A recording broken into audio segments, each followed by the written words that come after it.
بسم الله الرحمن الرحيم. قد سمع الله قول التي تجادلك في زوجها وتشتكي إلى الله والله يسمع تحاوركما إن الله سميع بصير.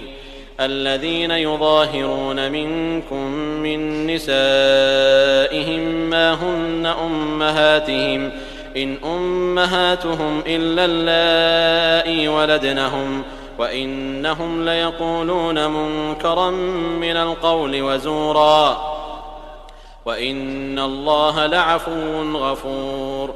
والذين يظاهرون من نسائهم ثم